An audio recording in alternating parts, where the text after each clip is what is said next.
You mentioned that you're 39 weeks, so congratulations on that because you're so close to the end. You did mention that your doctor told you if you go to 41 weeks without delivering spontaneously, you will be induced, and that's for good reason.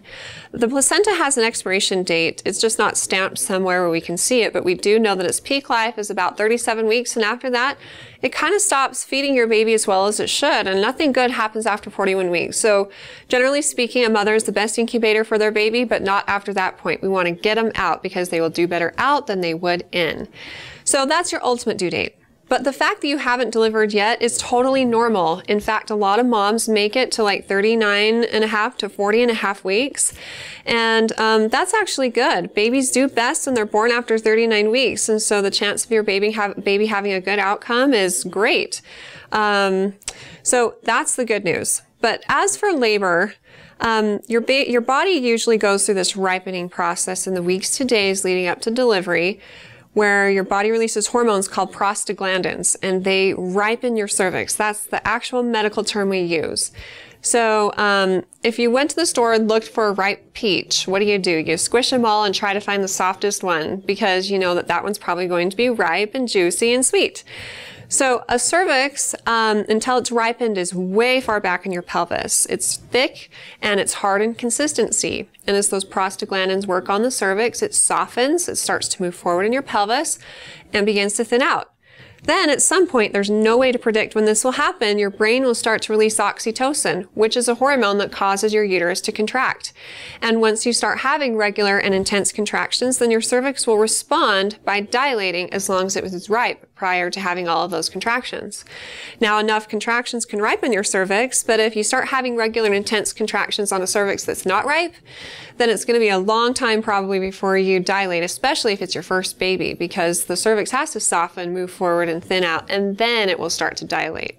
So I wish I had a crystal ball and I could tell you exactly when you're going to deliver, but of course that's not possible. Hang in there and know that you probably only have, at the most, a week and a half left. And if you go into labor spontaneously before then that's great, and congratulations.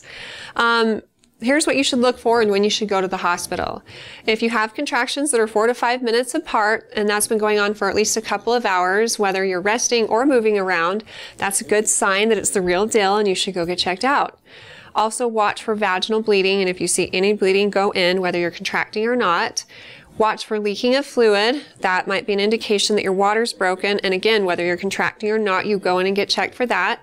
And then pay close attention to your baby's movement. You should be feeling at least 6 to 10 movements an hour. So if you feel like it's less than that, or there's a change from your norm, like a decrease, then get rid of all distractions, lay down on your side, and count every single movement. And if you get 10 movements or less in 2 hours, or just not many that first hour, go to labor and delivery and get checked out. And each of these reasons, again, contractions, bleeding, feeling like your water broke, or not feeling your baby move as much as usual, are all reasons independent of themselves. So in other words, let's say you're contracting every 7 minutes. Probably not time to go in for contractions, but if you're not feeling your baby move in between, or you're bleeding, or you feel like your water broke, you go in regardless of what your contractions are doing. They'll check you out and decide if it's time for you to stay or if you can go home and work on it for another day or 2 or however long it's going to be. Again, I sincerely hope the best for you, and if you have any other questions in the future for me, please feel free to ask them on our Facebook page at facebook.com/Intermountain Moms, and recommend us to your friends and family too.